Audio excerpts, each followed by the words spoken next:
bonjour. Allô, allô. C'est la fête à Daniel en fin de semaine. C'est une grosse fête. Il y a des fêtes plus importantes que d'autres, on dirait. Puis on est à Naples actuellement pour le week-end. Puis en arrière de nous, c'est le golfe du Mexique. Puis on a la queue de la tempête Sally qui s'en va encore une fois vers la Louisiane. Fait que les couchers de soleil sont pas magnifiques. On venait avoir des beaux couchers de soleil, mais ça va aller une autre fois. Je vous parle de la COVID parce qu'on m'a demandé un update un petit peu là-dessus sur la situation ici dans le comté. On sait que l'automne s'en vient, les snowbirds ils commencent à penser à la Floride, mais ils aimeraient ça savoir ce qui se passe. Alors, pour simplifier, c'est très stable depuis le début du mois de septembre. Moyenne de 150 en moyenne par jour de nouveaux cas. Puis, il y a eu un petit boom à la fin du mois d'août, mais maintenant, ça semble stabiliser. C'est comme ça partout. Puis, au niveau des directives, c'est encore des masques partout dans les commerces ou les restaurants ou dans tous les endroits publics, en fin de compte.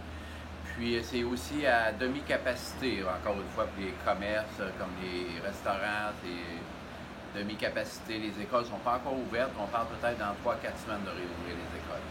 Alors ça, c'est la situation actuellement au niveau de notre fameux virus qui vire notre vie en envers. Maintenant, j'aimerais ça vous parler un petit peu d'immobilier. Après tout, c'est notre gagne-pain.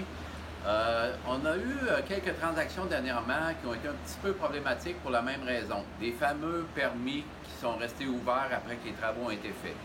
Ça, en général, c'est les contracteurs qui oublient de demander l'inspection finale. Alors, le permis reste ouvert, il peut rester ouvert pour longtemps. On a des cas qui remontent à 1987.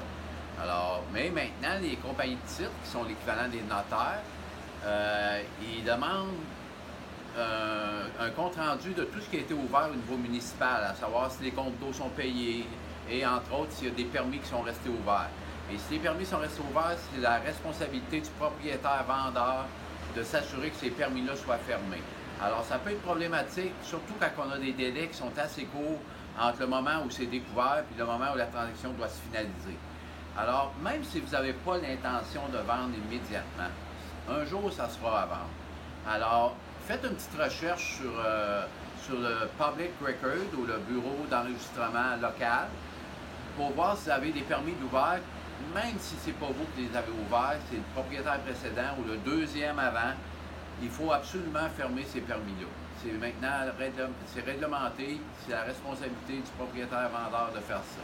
Si vous voulez plus d'informations, appelez-moi, ça me fait plaisir de vous diriger à l'endroit exact où chercher et quoi faire pour fermer ce fameux permis-là. Merci beaucoup, à la prochaine!